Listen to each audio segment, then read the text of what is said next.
Bueno amigos, bienvenidos a este espacio, a esta entrevista nuevamente en nuestro canal Ecoscopio en YouTube. Y en esta oportunidad hemos sido gentilmente invitados por la gente de Survival Internacional, Survival España, una ONG, una organización que se ha dedicado a ser la voz de esos pueblos originarios, de los pueblos no contactados también. Es algo que nos va a implicar. Hoy estoy con Laura de Luis. Ella es representante de comunicaciones, vocera, que va a estar conversando conmigo todas estas importantes campañas que tienen para estas personas, los indígenas, sobre todo en Latinoamérica, donde tienen un trabajo muy contundente, y todo lo que a nivel global están realizando. Gracias, Laura, por la invitación. No, muchísimas gracias, Daniel, por este espacio. Encantadísimos de poder, pues aprovecharlo al máximo posible claro para sí. esas campañas que desarrollamos. Claro que sí. Muy preocupados, Laura, porque ha sido tema de redes sociales, de noticias destacadas, el tema de los Yanomami, con los que ustedes están trabajando desde hace muchos años, y actualmente fotos contundentes que vemos a través de los medios donde esta población está sufriendo lamentablemente de desnutrición. Ustedes mismos han hecho estos reportajes. Eso es, estamos hablando de una situación crítica. Es la más grave desde que se vive en la comunidad, en el pueblo Yanomami, con todas sus comunidades desde la dictadura militar. Y pues una situación gravísima que ha venido empeorando con los años por esa indiferencia por parte de las autoridades, y en el caso del gobierno de Bolsonaro, del lado de Brasil, de impulsar y alentar incluso esas invasiones de su territorio, con todas las gravísimas consecuencias que estamos conociendo de abusos sexuales, malnutrición, una violencia atroz y la propagación de enfermedades frente a las que no tienen inmunidad. Claro. Esto está pasando tanto en territorio brasileño, venezolano. ¿Cuáles son los registros que han hecho? Sí, en los dos, tanto en territorio venezolano como en brasileño, el problema principal viene por la invasión de garimpeiros, de buscadores de oro. Es un tipo de minería ilegal, que viene propiciada también por mafias criminales y que explotan, esclavizan a estas comunidades, que se introducen en sus territorios, que los deforestan, los destrozan y contaminan sus ríos con mercurio, y eso tiene un impacto muy importante y directo en la salud de las comunidades, por no hablar de todas las consecuencias nefastas, ¿no?, que tiene esa violencia que se registra contra ellos. Claro. En el tema de Brasil, ya hablaremos de Venezuela porque de alguna manera lo manejo y hay toda una historia en relación a como periodista ambiental. He venido recogiendo información y es lo que hace que yo salga del país, ya lo comentaremos. Sin embargo, en el tema de Brasil es muy importante recalcar algo que también es actualidad. Se le atribuye mucho esta situación que han vivido tanto el Amazonas como cuenca geográfica de tanta biodiversidad a la situación política. Por ejemplo, Bolsonaro fue el que dio el permiso para que explotaran Bolsonaro, y entonces ahora que hay un cambio de política con este señor Lula da Silva, se tiene la esperanza de que sea distinto. ¿Ustedes creen que esto sea realmente así? Tenemos la esperanza de que sea mejor, porque sí que es verdad que este problema que tiene en el territorio Yanomami, en el lado brasileño, no viene desde que está Jair Bolsonaro en el poder, es previo, ¿no? Si hacemos un recorrido por la historia reciente del contacto de los Yanomami, vemos que ya en los años 40 entran en un contacto continuado, ya se producen masacres, ya se diezma buena parte de la población, es sobre todo a partir de la década de los 70 y 80, con la construcción de una carretera, ¿no?, que propicia toda la invasión de territorio. Hablamos que en la década de los 80 hay unos 40.000 invasores ilegales en territorio Yanomami, un porcentaje elevadísimo de la población resulta diezmado. Entonces, sí que con la lucha de las propias comunidades, ¿no?, ahí tenemos a un referente que es David Copenhaga Yanomami, también conocido como el Dalai Lama de la Selva, que hemos trabajado muy de cerca con él y con la Comisión Pro Yanomami, y conseguimos crear una campaña internacional que propiciara la creación del territorio Yanomami en 1992.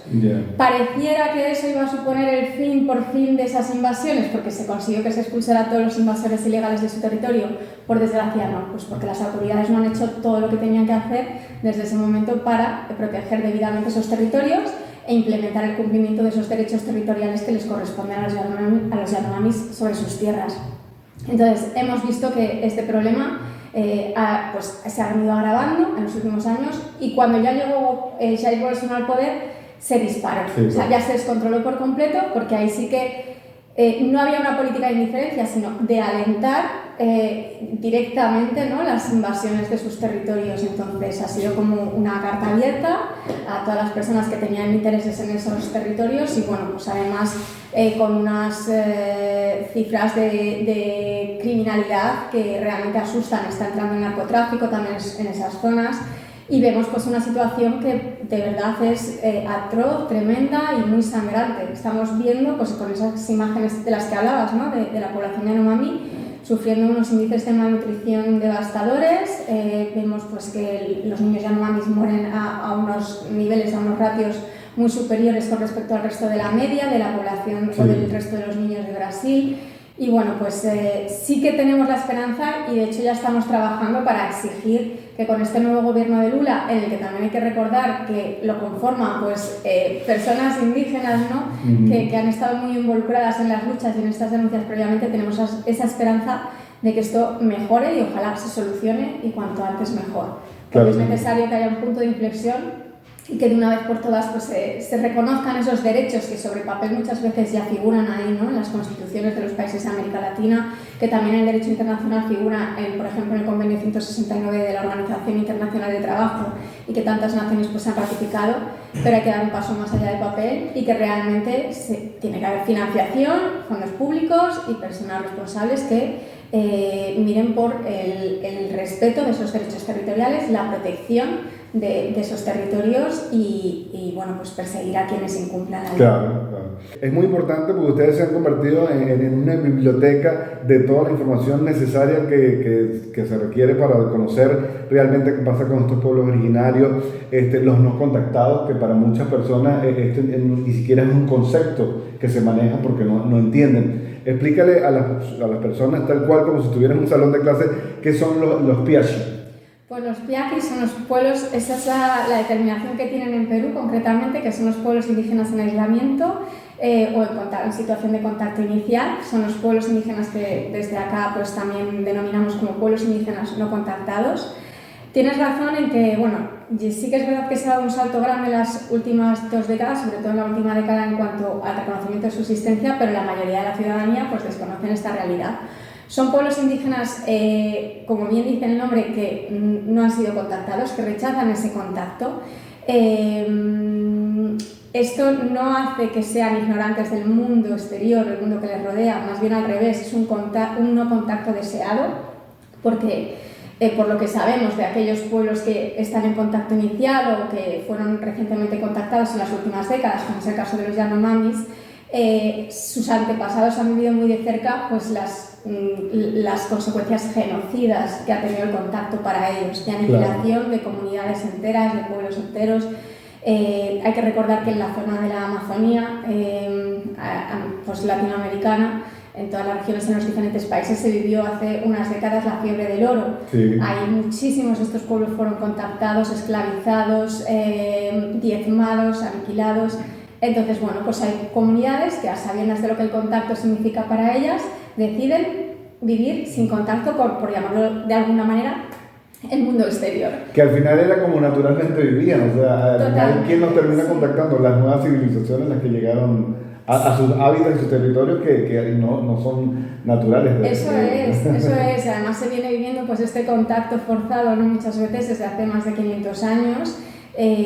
Y bueno, pues sí que lo que nos gusta hacer hincapié con respecto a estas comunidades es que son comunidades contemporáneas que no viven, como muchas veces se dice en titulares o en medios de comunicación, o se habla de estos pueblos, ¿no?, como pueblos anclados en la edad de piedra. Pues una de nuestras labores es sensibilizar a la opinión pública, a la ciudadanía, es decir, todas las culturas, todos los pueblos que hoy habitan sobre la faz de la tierra evolucionan y prosperan, y de hecho son pueblos muchas veces muy prósperos con un conocimiento ingente de sus entornos naturales, conocimiento que muchas veces cuando se establece el contacto pues acaba derivando en medicamentos que salvan muchísimas vidas hoy en día, en alimentos que desconocíamos, ¿no?, y que luego se empiezan a hacer muy conocidos. Entonces son comunidades con unas culturas únicas y guardianes de una biodiversidad que es fundamental no solo para su supervivencia, sino para toda la humanidad.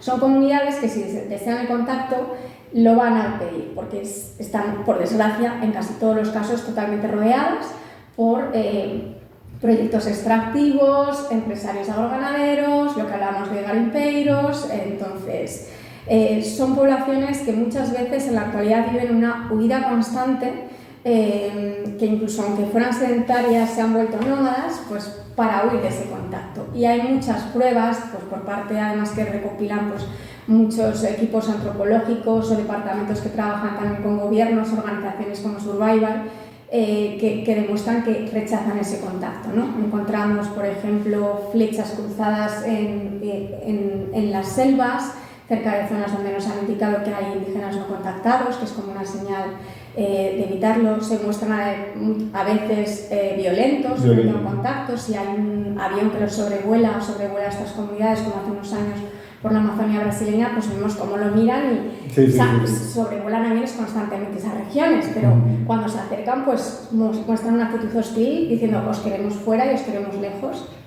Y hay casos también donde vemos como pues hay poblaciones no contactadas que han establecido ese contacto a la desesperada para denunciar e informar que el resto de sus familiares, en este caso pues hace mucho un pueblo no contactado que emergió de la selva en Brasil, pues para denunciar que sus mayores habían sido atrozmente asesinados, ¿no? Por invasores y que no habían podido ni siquiera enterrarlos. Entonces, bueno, pues con personas de otras comunidades que más o menos acaban entendiendo pues idiomas que tienen palabras en común, pues acabamos entendiendo y sabiendo todas estas realidades tan desconocidas. Claro. Entonces, hablabas de los Piachi, que es como se les nombra en Perú, y justamente en Perú acaban ustedes de hacer la denuncia y la alerta de eso que quieren hacer a través del Congreso, eliminar una ley que ampara de alguna manera y los protege, ¿no? Eso es, en medio de toda la convulsión política que vive Perú, que es una situación pues crítica, muy lamentable, vemos cómo hay grupos que están, pese a todo ello, impulsando un proyecto de ley que ya denunciábamos a finales de noviembre, que es, genocida, lo escribimos como genocida. Es realmente sangrante que puedan estar impulsando esta medida, porque viene a desmantelar la actual ley Piaqui, como se conoce, que es una ley pues, que costó muchísimos años y mucho derramamiento de sangre conseguir en el Perú, y que reconoce pues, la existencia, para empezar, de estos pueblos indígenas no contactados. Yo recuerdo hace años, con el gobierno de Hernán García, que en muchos lugares de la Amazonía comparaban la existencia de los no contactados con el monstruo del lago Ness, y que venían a hablar cuando hacíamos pues esta labor desde organizaciones como Survival, que somos de las primeras que hemos hecho un trabajo transfronterizo, dando a conocer la realidad de los no contactados, como pues eso, acusaban de que había intereses extranjeros pues queriendo crear estas figuras para que nadie explotara esos territorios, ¿no? Y no poderse beneficiar económicamente. Claro. Entonces sí que se han dado esos saltos, se ha reconocido, y en Perú pues vivimos con mucha preocupación cómo se están dando pues pasos atrás aceleradísimos, ¿no? Hemos este año vuelto a difundir un vídeo que demuestra la existencia de los pueblos indígenas no contactados, que viene a desmontar los mitos que otra vez vienen a estar en los discursos políticos pues para que la ciudadanía dude de la existencia, hasta el punto de que hay comunidades indígenas en Perú que también están negando la existencia de los no contactados. Es una situación muy sensible, sumamente delicada y gravísima, porque si realmente este proyecto que se está impulsando desde el Partido Fuerza Popular en Perú se aprueba, si el Congreso le da luz verde, pues retrocederíamos décadas al pasado y además con un impacto directo y rápido en la supervivencia de comunidades indígenas. Hay pueblos indígenas no contactados en el Perú, que se calcula que hay como una quincena, entre 15 y 20, y cada vez van surgiendo más, que podrían desaparecer de la faz de la tierra. Claro, es muy importante esto que dice Laura, y me permito decir estas palabras porque gracias al seguimiento que lee y al contacto que yo he hecho con Survival y todo el trabajo que hemos hecho con los indígenas, ellos tienen claro de que son los aborígenes, los pueblos originarios, los indígenas, los que están propiamente habitando esos terrenos, son los defensores más importantes de esos territorios.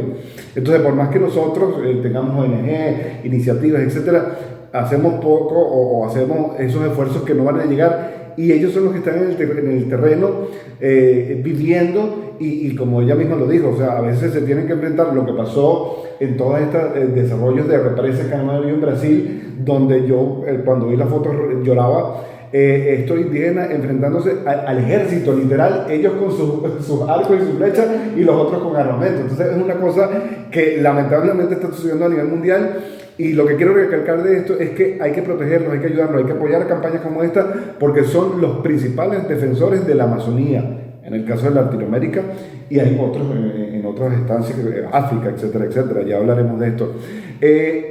No corrieron con la misma suerte en Ecuador, Laura, por el tema del Yasuní, donde lamentablemente no se logró este intercambio de dinero a favor de que no se explotara toda la reserva petrolera que está en ese parque, y donde también hay aborígenes y indígenas, y lamentablemente se está explotando. ¿Qué está pasando en Ecuador? Guaraní, Taromenani, por ejemplo, que están allí. No trabajamos tan directamente en los últimos años con Ecuador, pero lo que está pasando en la zona es un poco lo que vemos en todas partes, claro. ¿No? Pues vemos que al final los intereses económicos prevalecen sobre los derechos humanos, sobre la naturaleza, sobre el sentido común, en definitiva. Como bien decías, estamos hablando de que los pueblos indígenas, y especialmente también los no contactados, son los mejores guardianes de la naturaleza. Lo mismo pasa en el Yasuní, y además está demostrado, y por eso esa campaña tan potente que lanzaron, pues para decir, oye, necesitamos ayuda, porque si esto no se puede explotar económicamente, bueno, pues que de algún modo, como esto es beneficioso para toda la humanidad y para todas las naciones del mundo, pues tiene que haber compensaciones, ¿no? Y no salió adelante, muy tristemente. Hubiera sido un buen ejemplo para ver cómo cuando los gobiernos, las naciones se unen y tienen voluntad y vocación de cuidar de este planeta, ¿no? Ya no por nosotras, sino por todas las generaciones futuras y que están por venir, pues era un experimento y nos hubiera gustado ver cómo hubiera funcionado. Pero no, una vez más, que es lo que vemos, es al final una lucha en todas las décadas que llevamos trabajando por los pueblos indígenas, por la defensa de sus derechos. Vemos que es un constante tira y afloja, que las empresas multinacionales y todos los intereses que hay depositados sobre tierras indígenas se van transformando, y al final es un colonialismo que si nos retrotraemos en el tiempo, pues remonta más de 500 años atrás, pero que hoy en día adopta nuevas formas, ¿no? Y el neocolonialismo. Sí, incluso hablamos, pues eso, a nivel de conservación, ¿no? Si ponemos el foco sobre la importancia de los pueblos indígenas, de las comunidades, para salvaguardar las zonas más biodiversas de la Tierra, pues denunciamos también mucha de la mirada y del colonialismo que hay en proyectos conservacionistas hoy en día. Esto se ve sobre todo y muy bien en lugares como en África y en Asia, donde pueblos indígenas son expulsados para crear grandes áreas protegidas en nombre de la conservación de la naturaleza. Se les saca fuera de sus territorios, sufren unas persecuciones muy violentas, brutales, y todo porque lo que venden al norte global o a Occidente muchas veces es la imagen de que esos territorios están deshabitados, son vírgenes, pristinos, tienen una gran biodiversidad, y la población humana lo único que hace es destruirla y devastarla, sin reconocer que esos territorios han llegado hasta nuestros días con toda esa riqueza inmensa, ese valor incalculable, gracias precisamente a la interacción de comunidades, de pueblos que coexisten con la naturaleza. Tenemos un lema que es que hay que luchar por los derechos de los pueblos indígenas, primero por los indígenas, pero también por la naturaleza, y claro, si somos inteligentes, pues por toda la humanidad. Que sí, que al final se trata de eso, de poder. Por cierto, en este tema, no sé si será bueno, si no hay que decirlo, lo edito y ya. Nos enteramos que detrás de todo esto en África está la World Wide Foundation. Sí, una denuncia hecha por ustedes. Llevamos muchos años trabajando con ello, de hecho es una de las campañas más difíciles que desarrollamos desde la organización, porque hemos tenido que desmontar pues este pensamiento colonialista con el que hemos crecido también y no nos damos cuenta, ¿no? Yo lo equiparo mucho pues, a la lucha feminista. Hay cosas que antes hacías y no te dabas cuenta de que eso era machismo, ¿no? Y ahora pues poquito a poco vas averiguando y educándote y diciendo, bueno, hay realidades a las que no volverías porque eres consciente de las consecuencias, claro, y de los daños que ocasionan. Entonces, en este caso concreto, sí, el Fondo Mundial de la Naturaleza, WWF, ha sido el foco de muchas de nuestras denuncias, porque hemos hecho investigaciones en zonas del Congo, de Camerún, de otros países de África, y donde hemos visto pues eso que comentaba previamente, que aun a sabiendas y aun reconociendo en sus propias políticas internas los derechos de los pueblos indígenas, vemos que en la práctica esto no solo se aplica, sino que hay un modelo de conservación sumamente racista, sumamente colonial, sumamente militarizado, que ejerce una violencia terrible contra estas comunidades, hablamos por ejemplo del pueblo Baka en Camerún, los Baka, los Gayacas, hay casos en Tanzania, que por ejemplo este verano se habló mucho de la situación que se vivía con los masáis en la zona de Ngorongoro, que el gobierno pues tanzano está tratando de expulsarlos para crear una zona de conservación. Sí. Exacto. Entonces, bueno, pues es desconociendo que es su hábitat, que es una totalmente, es una cosa muy loca y da mucha rabia porque dices, es algo tan lógico cuando lo cuentas, cuando lo explicas, cuando lo ves, dices, ¿cómo es posible que pueda estar pasando y cómo es posible que cueste tanto denunciarlo? Y bueno, pues vas tirando el hilo y te das cuenta de quién está detrás del Fondo Mundial de la Naturaleza. Entonces, obviamente hay mucha gente en los equipos locales, nacionales, que son gente pues muy sensibilizada y que hará pues un trabajo pues estupendo en zonas concretas y sobre todo pues dices, pues, por ejemplo a nivel de España, ¿no? En otros países.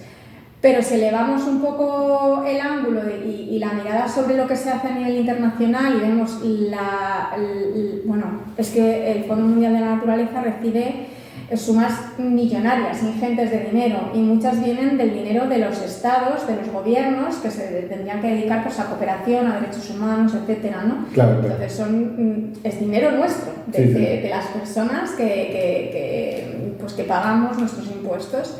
Esto es un problema que no solo de WWF, sino de un conservacionismo, un modelo conservacionista que se extendió, ahora está muy vigente en África, en Asia, pero también en América Latina, y lo vamos a ver cada vez más con todas las soluciones basadas en la naturaleza que hablan sobre carbono cero, net cero, ¿no? Y claro, los proyectos de Red Plus.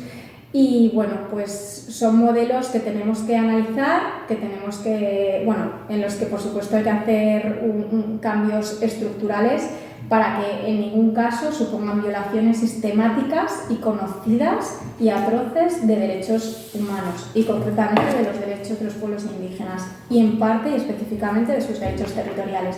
Si alguien quiere crear un área protegida, primero tendrá que hablar con ellos, consultar debidamente, llegar a acuerdos y que forman parte de la estructura que toma pues, decisiones, ejecuta, etc. Y si no quieren, pues es su decisión también. Entonces, eso es muy importante a tener en cuenta. Estamos conversando con Laura de Luis de Sorbival. Cuéntanos, Laura, la situación de Venezuela.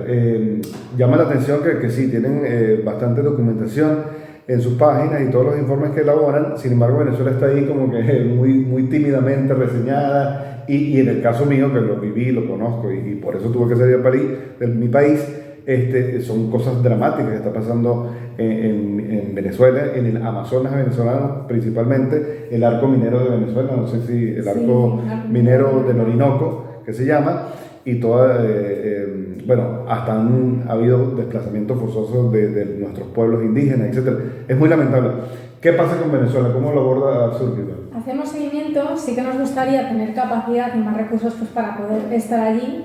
Históricamente es muy difícil, es uno de los países más complicados para poder hacer investigaciones sobre terreno, pues porque se pone en riesgo la vida de las investigadoras e investigadores mucho más que en otros lugares, ¿no? Pero sí que es una espina que tenemos en el corazón porque seguimos haciendo seguimiento constante, continuado, estamos en contacto directo pues, con otras organizaciones como SOS Orinoco y denunciamos cuando tenemos ocasión por la situación que se vive. Este año, por ejemplo, denunciamos el asesinato de 4 indígenas yanomamis, ¿no? Por el tema de Internet. En un mercado de Internet terrible, los otros 2 yanomamis heridos y huidos y también pues, esa situación que han estado retenidos durante tantísimo tiempo y creo que todavía siguen. Entonces, como dices, la situación en Venezuela es, diría que de las más graves que se viven en toda América Latina. Esta vía libre del gobierno de Maduro para toda actividad extractiva y minera en la zona de la cuenca del Orinoco y concretamente pues, este proyecto, el arco minero del Orinoco, ha devastado por completo las regiones. Vemos como las comunidades de allá pues, viven en una situación de esclavitud brutal, además con bandas criminales armadas muy violentas, ¿no? que les atemorizan, que abusan de ellos, que también viven abusos literalmente sexuales. secuestrados. Totalmente. A lo que se suma que además tienen pues, todos sus ríos contaminados con mercurio y porque también hay actividad de estos mineros ilegales de oro, ¿no?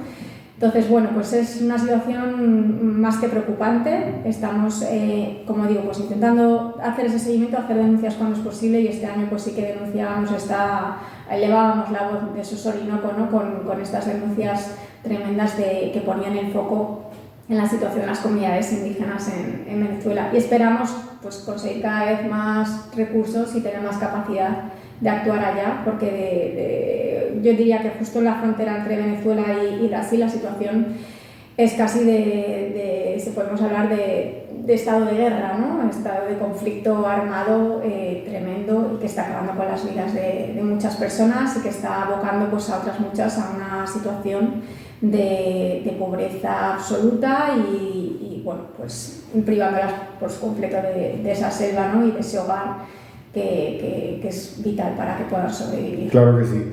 Bueno, ya para concluir, la gente que te está viendo y esa parte que es importante para que ustedes sigan haciendo su trabajo, ¿cómo colabora la gente con Survival actualmente?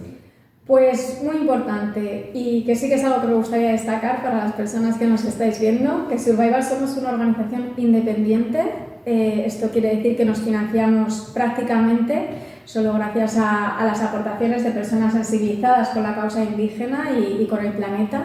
Y bueno, pues una forma de colaborar muy importante para tener esos recursos es económica, que las personas pues, se pueden hacer socias con una cantidad periódica o hacer donativos puntuales. Eso es una parte.